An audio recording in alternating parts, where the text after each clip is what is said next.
Ganito kadali ang maki-wifi doon sa iyong kapitbahay.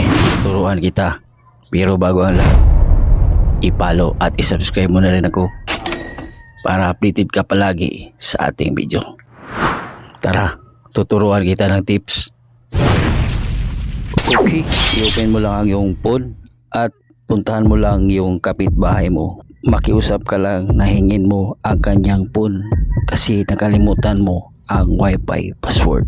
Kung nakita mo na ang kanyang phone, ay i-open mo ang Chrome ng iyong phone. Itap ang link sa tabi ng search for Google. I-down mo lang ang widget settings ng kanyang phone. Hanapin mo lang ang wifi. Itap ang kanyang wifi. Itapad sa lens ang kanyang QR code. At yan, konektado ka na sa wifi ng iyong kapitbahay na mabait. Kalimutan i-share natin video. Salamat. Gusto mo bang i-delete ang video call sa Messenger? Tara, tuturuan kita ng tips kung paano ito i-delete. I-follow at i-subscribe mo na rin ako para updated ka palagi sa ating video. Tara!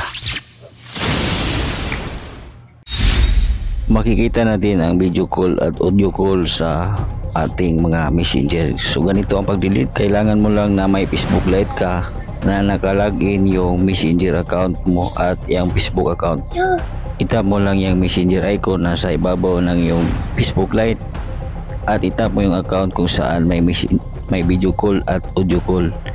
Then ilong-press mo lang yung video call, then delete, at pati na rin yung audio call, ilong-press mo lang yan at delete. Balikan lang natin ang regular na messenger kung wala na bang audio call at video call. So wala na. So wala nang evidence, kaibigan, at secure ka na. Huwag kalimutan i-share the videos. Salamat. Tatlong taguan ng messenger na hindi mo pa alam na ginagamit ng karamihan pagtago ng sikreto.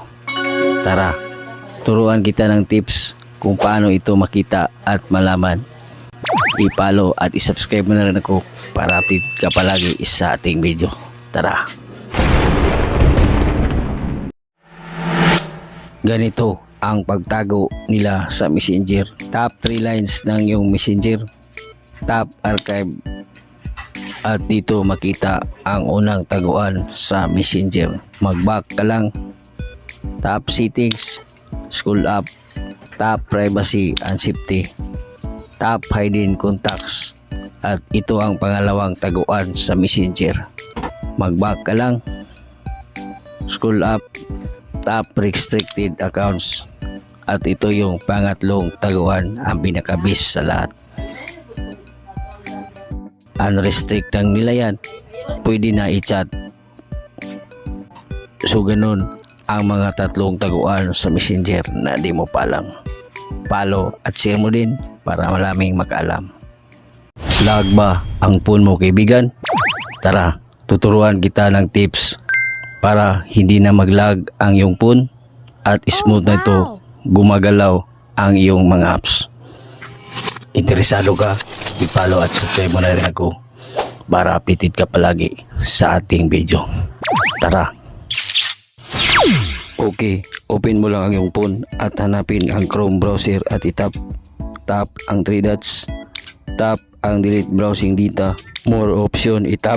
Makikita natin itong mga na-browse nating data, mga website na napupuntahan natin, at itap lang natin yung delete.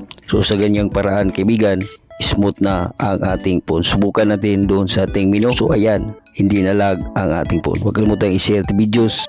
Ang kaalaman ay kayamanan. God bless po sa ating lahat.